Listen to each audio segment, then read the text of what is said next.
as panelists as to what can we do to really engage the talent of today. So this is how the model builds, given by Buck Blessing and Todd White. Said, look at the organization on one side. There are two axes. One side is organization. Organization obviously are created because they want success. And how does organization get success? They define their values, vision, they define their goals and strategy. That's how organization gets success. But organization can't do it alone. They need people. So other side is individuals, employees, peoples, whatever you call them as, right? Talent, whatever, right? But every individual who joins the company never says, well, Mr. Entrepreneur or Mr. CEO, let me help you achieve success, your vision. Everybody joins for their own personal goals. So they're also looking for their own success in terms of their own goals, their own values, and their own strategy. Well, the only challenge is I put the strategy word, but a lot of people don't have strategy. That's the big role of HR. How can we help people define their strategy? So anyway, I'll not get into semantics right now. So on one side organization, one side individual, the meeting point is the job that organizations create. Right, that's the meeting point. Now both the parties are looking for something from this job. Organizations want people to contribute to the job. Employees want something in return. Right, that's money, career, engagement, mobility, high-flying salaries, titles, etc., globe-trotting, etc., etc. So let's look at organization first, because organization created a job. So organization wants, what I put on the top over here is maximum contribution. Every organization wants people, employees to contribute to the maximum, right? 100% KPIs, targets, whatever you name it as, 100% towards the organization vision or strategy. And there are obviously, we know there are varying degrees of contribution people make. So those black lines represent levels of contribution. Let's look at employees. What do they want? We use the word called satisfaction. That's the word used in the model. Employee wants satisfaction. The satisfaction may have different meaning to different people. For some it is career, for some it is money, for some it is job next to my house, job in my city, I don't want to move out. Right? For some it is security, therefore a PSU job, or a job which company that don't fire people, whatever. Satisfaction have different meanings. And similarly, there could be varying levels of satisfaction people will have. Right? So this is the grid that we create called satisfaction contribution grid.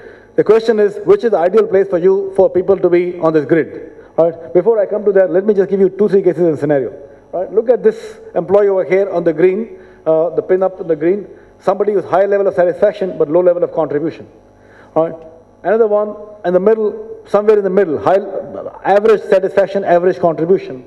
And one on the extreme right, high contribution, low level of satisfaction. Could be any scenario. You could be anywhere in the grid. These are just 3 positions. You could be anywhere in the grid.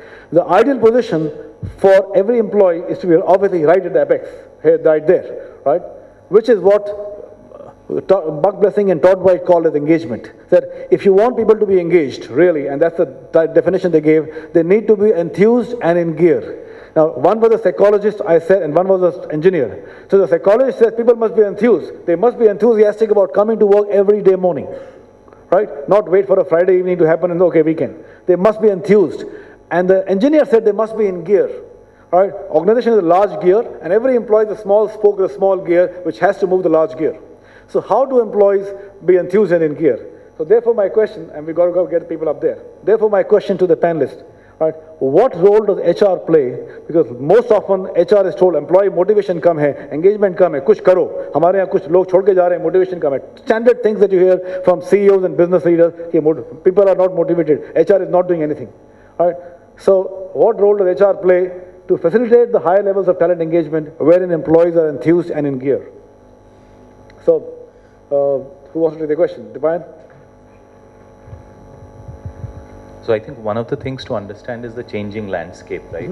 So like you were mentioning earlier, Ashish, a lot of work, especially we see in areas where you have things which can be disaggregated and aggregated easily. The question about engagement is important because if your workforce itself is changing, what does engagement mean? Another very interesting write-up on this is by Professor Linda Greta on the book called Shift.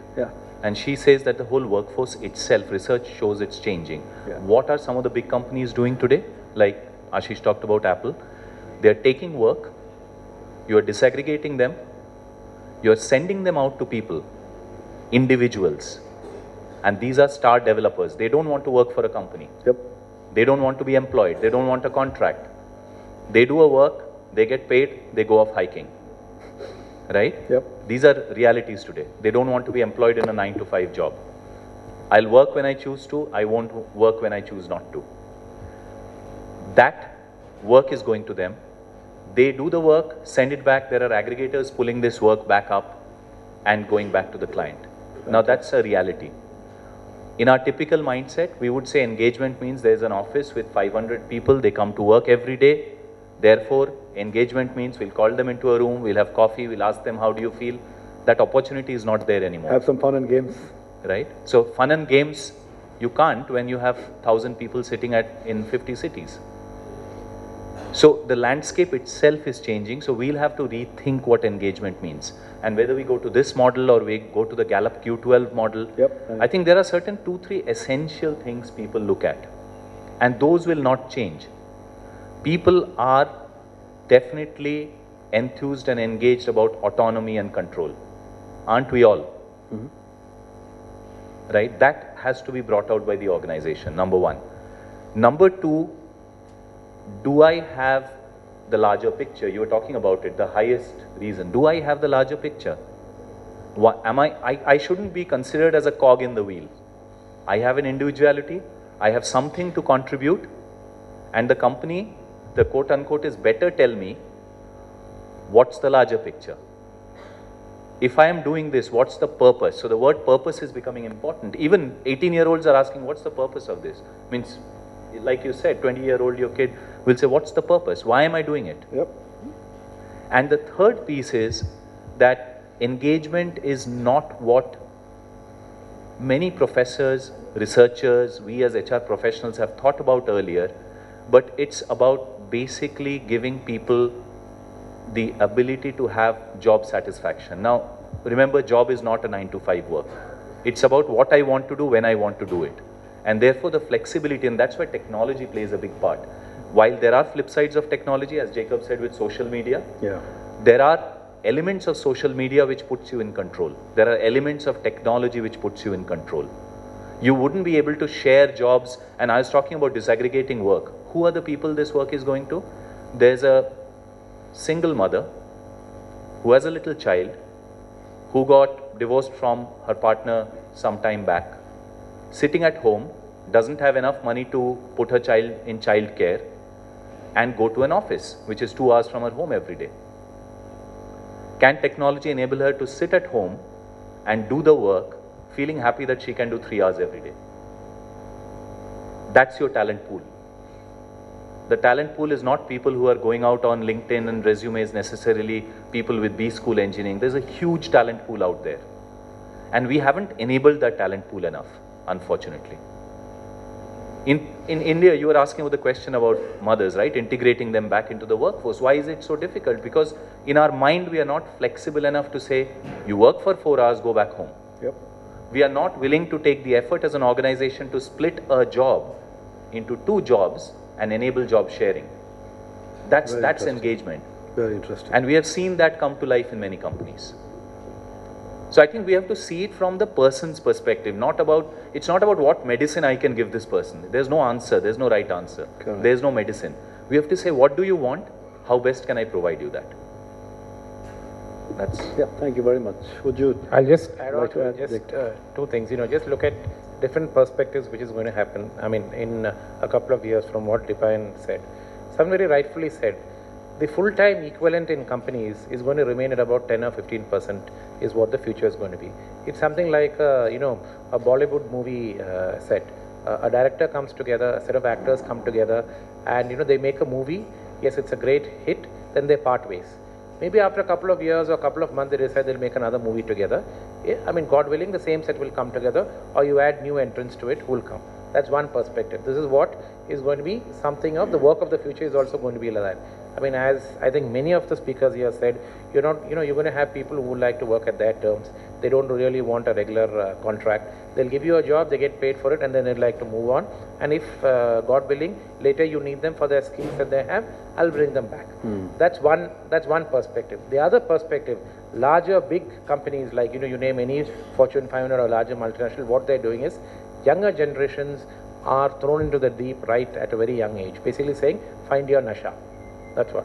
So that's the other aspect which is happening. Like the younger generation wants to get into, take on challenges, more riskier assignments. They're not bothered about other things which are happening. This is what I'd like to do. Let me try and, figure out and find my nasha, and let me try and, deliver over here.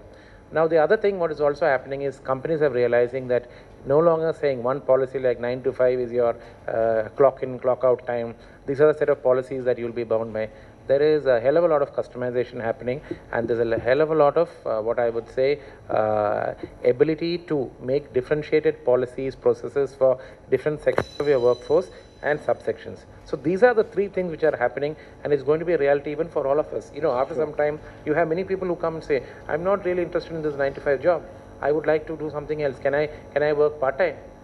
There are many of our doctors who join us who are on the rolls of the organization. They don't want a contract. They say that I'll be there. I will work maybe 4 hours with you. I'd like to do something else another 4 hours. I mean, many of you are seeing in management institutes today, out of a batch of 100, at least 3 to 4 are those who finish the MBBS and are now coming to do the MBA stream. So this is reality, and I think it's right out there. And organizations have to adapt itself. Organizations have to look at how do they shock-proof themselves from such kind of things. But it is, it is really going to come. It's right out there, and you have to have the first mover advantage in tweaking what you have inside to ensure that the rate of change inside is faster than the rate of change outside. Fantastic. That's a very well. Thank you so much, Jacob. Okay, I move to the next question, which again grapples a lot of HR people, particularly in the larger companies, which is about demographics and diversity. We know the 2-3 scenarios. A lot of PSUs in the country, and we're talking about Indian specific right now, in the country have a lot of baby boomer population. In the next 5 years or so, lots of people, I don't know how many people from PSU here, but next 5 years, at least I know a lot of oil companies and some other PSU electric companies, a lot of people will retire in the next 5 years. All right, somewhere because of in the early 90s to late 90s, there was a ban on recruiting. They were not hiring, so they've got a very checkered mid-management which can take over the senior positions. So there is a huge issue in the PSUs where baby boomers will exit in the next 5 years. Therefore, there will be huge loss of knowledge. That's one scenario. Second scenario, in the corporate India, we heard it earlier also, the Gen Y population, the 60%, 70% is Gen Y population. Second scenario. Third scenario, in the next 5 years, you will have my son and some others, daughters and sons who are all the 15, 18, 20-year-old now, they'll be in the corporate world. This is your Gen Millennium. I don't know what to call the 80-year-old Dipayan right now. Right. So this is changing. So we've got baby boomers moving out, Gen Y there, a lot of knowledge, N2, but lesser experience. With the Gen Z or Millennium would come in the next 5 years, knowledge, internet babies, but no experience at all. If this is the demographic we are living with, and obviously the diversity is anyway challenging us, because diversity is not just about women diversity. Most companies talk about diversity having more women, but it's about all kind of diversity we're talking about. If that is the world we're living in demographics, and I'm talking about specifically to India right now, and diversity, my question to the panel is, how does HR manage, lead, or play a role in these two diversities, the diversity in demographics and the diversity in expectations from the stakeholders, from baby boomers to Gen Y to Gen X? Yes, Kaushik, would you like to take that question? So, India as a society, there's a huge amount of unconscious bias, which is there, because of the social milieu that we all have grown up, and it's very deep rooted, and it is not limited to women diversity or gender diversity. It is at all levels, whether it is differently abled people, in terms of casteism, in terms of rural and divide between cities and villages. So all kinds of unconscious bias is inexistent, in this society. Now, are we doing enough? That is the first question. And the answer is, to a very large extent, I think more or less, it's more of a lip service which is there in place. The average gender diversity is somewhere around 16 odd %, across various organizations. So that's gender diversity. When it comes to inclusion, in terms of disability, think of, go to cybersecurity. That's the place where you have the maximum number of corporates. Most of the buildings are not, aligned with, helping differently abled people. And that's the reality. If you go inside, are the washrooms enabled? The answer is no. So to a very large extent, if you really look at it, the way things are, it is not really conducive right now, in terms of bringing in that inclusion in, corporates in place. So there's a lot of work, which is required, and, it has to happen.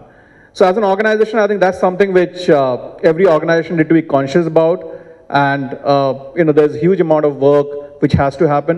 To a very large extent, I think the talks, the work which is happening is around gender diversity. Beyond that, there is not much which is happening, across corporates. So the point, what do you think from HR perspective, what can we do really to face or to find some answer to this challenge?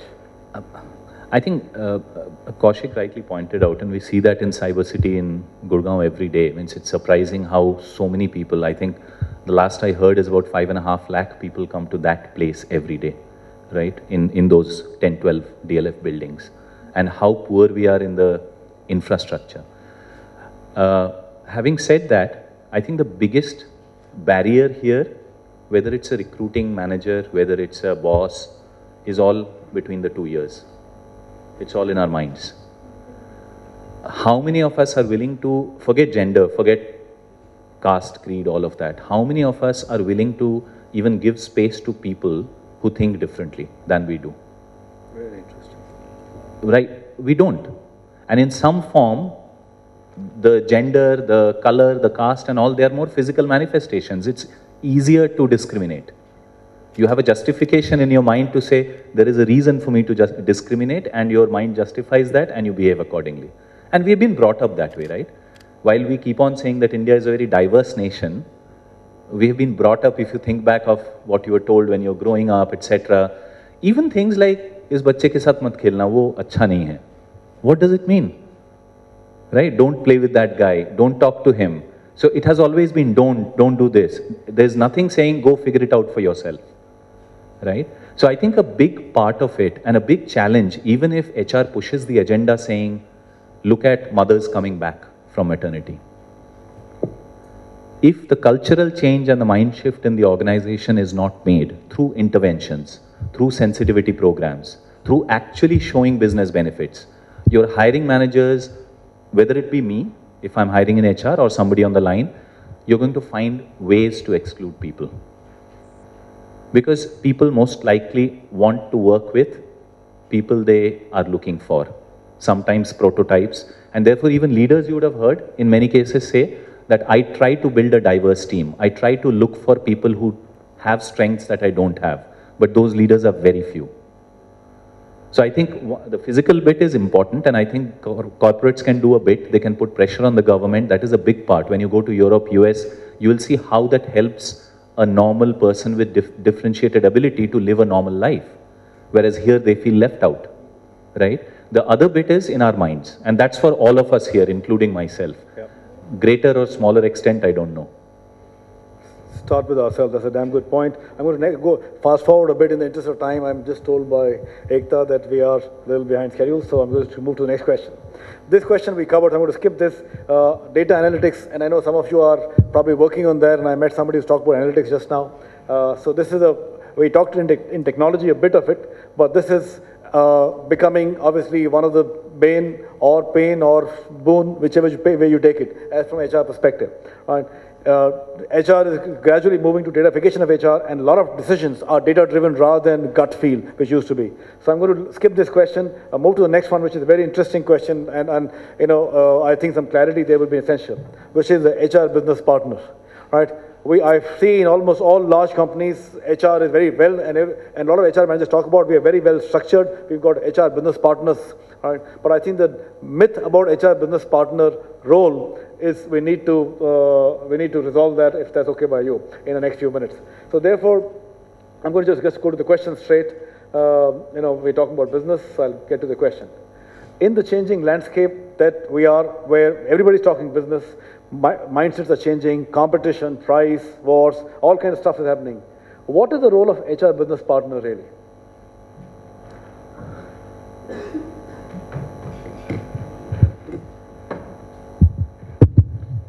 See, I think, the biggest flaw that we as HR professionals have is that we talk about the fact that HR needs to be a business partner, HR needs to connect with the business, but what really is the meaning of this? Let's take the pharma industry or even the healthcare industry. Take, for example, the R&D cell in pharma. They have a requirement, there's a project which is happening, and they require HR support. Now, how much does really HR understand what is the mind of an R&D person who works there? What is the kind of work that he does? Only then can you really delve into and provide HR solutions which help them enable enterprise growth. Otherwise, you'll be sitting with a set of policies, you'll be sitting with a set of guidelines which have no relevance on the work that that person does. I mean, similarly, it's the same for any industry, whether it's manufacturing, whether it's supply chain, whether it's logistics, whether it's healthcare. I think first is understand what your business is all about, what are the drivers of that business, and as somebody rightfully said over here, what are the roles and responsibilities of major of the people who are working in that particular area. Then you can propose solutions which are effective, which connects people and the business. Otherwise, it will be, HR works in isolation. At the end of the day, they say it's all fluffy, they talk big things, nothing gets done. So I think it's for us, practically, can you fold your sleeves, go into the business, understand what the business is about, understand, work with them on some of the projects so that you improve your credibility. Otherwise, what happens is that, you won't be able to give the right advice when you do not understand the nuances of that business. And the key, as I said, for the sake of repeating, is what really drives that particular business. What is the culture of that business? What are some of the things which happen within that? What are the minds of people? When you have a deeper understanding of that, you'll be a far better HR business partner than what you already are. Absolutely. Get in the skin of the game, understand the business. Very well. I think one of the things, and I see there are a lot of students here, a lot of my probably peers, colleagues, seniors. I have never found where I've gone to a business lead and said, I want to spend a few hours with you or with your business team and want to understand what you really do, and they have turned me back. They appreciate it like never before. Yeah. So for some of you who feel, how do I get to become a business partner? I think the word business is key there, partner comes later. So therefore, if you have to understand business, if you're in a sales organization, right, go to your regional manager of sales and say, your sales officer Ron does a job around the market, right? Can I accompany him on so-and-so day or her on so-and-so day for the whole day? It's like a day in the life. Right? Absolutely. If you get to know that, then you will understand that when that person comes back and is fuming at you saying, my expense claim didn't get paid on time, my salary got delayed, what it really means. My cab didn't turn up. If you were to stand, means we all are in Delhi, right? 46, 47 degree temperature. Can you imagine what it means to be on the ground, on the road, doing a sales job in that heat? And then we expect them to be very polite, very nice when they come in from that heat in an AC office where we've been sitting. So you really need to go out and understand. And the second thing is you need to understand where the company makes money from. Where does the money come in from? Many of us, if we are asked that where does money come into your business, we will probably fumble, stutter and say, okay, I can give you a broad idea, but I really don't know what the financials are. What are the levers? What can I increase to get a better top margin? What can I reduce to have a better bottom line? So please go out, talk to your business partners. You will see that twinkle come into their eyes saying, okay, here's an HR guy who really wants to be my partner because he wants or she wants to understand this. And it has helped me personally. A manager long back told me this. Not that I do it every day or I'm able to. I have a lot to learn. But I think those days will be some of your most satisfying days in your career. I can tell you that. Great. So that just brings me, Sandeep, I'm going to put this question to you and Jacob to you and late. All right. there are lots of stakeholder expectations that we're juggling with. Right, I'm going to put two questions together. We got owners, shareholders, stakeholders, CEOs, whatever you call it as. We got customers on one hand, employees on the other, corporate social responsibility because that's becoming more and more part of HR. And obviously, in final bargain mein bichara khud to rahi gaya. Self to kahin pe hai nahi. Right, so, and of course, there is a stakeholder self, right? And most HR people don't spend enough time with themselves or reskilling or retooling themselves. So that's one. This is a new landscape that we are juggling. And what we've discussed in the last 1 hour or so, if you see the orchestra that HR is playing, which is whether it's globalization, technology, business, demographics and diversity, talent war, analytics, mass customization, leadership issues, social media, all that we've discussed. In this melee of the entire, all kinds of positions, how does HR manager of today and tomorrow play the right orchestra? Play the right? Orchestra. Orchestra. Okay. Well, he, has to keep himself updated and has to have that knack of understanding the environment, the company environment, the external environment much better than, say, his business folks. So, I mean, that's how these interactions really help, what we are doing today. Right. So, this is one very important thing.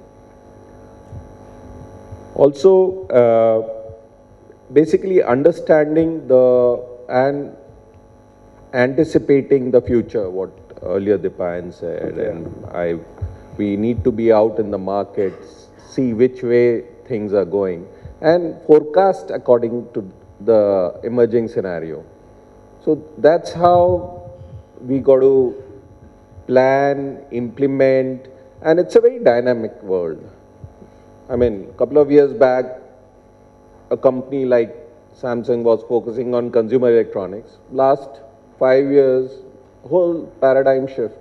Focus has shifted to mobile. And it's now, and there is going to be another paradigm shift happening in next 5 years, where the focus is going to shift from mobile to enterprise. Yeah. And all the people sitting here are basically, we are partnering with all of them in some way or the other. So it's going to be much more partnering, much more aligning with different businesses. That's how, and HR has to kind of, rather than partnering, has to drive the thing. I mean, there is a paradigm shift here also, HR business partner to HR business driver. Yeah. So that's how things right. Okay, you probably, in case any of them want to say something about it, I'm sure you can hear them over lunch. But here's my final question, and that's for us all. We're all HR professionals, consultants, business managers, whatever we are in this room. But that's a final question for us. I have a habit of asking questions, so this is a question for you people. And I'd like you to think, delve into it, answer for yourself. You don't need answers right now, but you've got to answer for yourself. Are we as HR people, if that's the scenario we're looking at, that's the orchestra we have to play, that's all that we have to juggle, so much of change, so much of disruption that's happening in terms of processes, system, technology, people, all kind of stuff. Are we ready, willing, and able? I've got all three questions. Are we ready to lead, willing to lead, and able to lead? With that, I'm going to end it here, and I'm going to leave it for you guys to ask questions to our panelists. I'm done with my questions, so it's over to you. Any question that you have, and I'm fond of another very interesting book. Since I asked about, are you willing, able, and willing there, right? There's a very interesting research in the book. One of my best leadership books that I have read in the last maybe about 10 years or so. It says, why should anyone be led by you? Imagine asking your leaders a question, why should anyone be led by you? I'm going to ask this question to ourselves. Why should anyone be managed by us or HR be managed by us? Why should we be the HR head? All right, ask this question to yourself. Over to you people. Yeah. Now, one question I will like to ask. I am Professor Rohotgi. I was earlier chairman in public sector. To whom would you like to address? To the panelists. Anyone can reply. Now, how to avoid first stage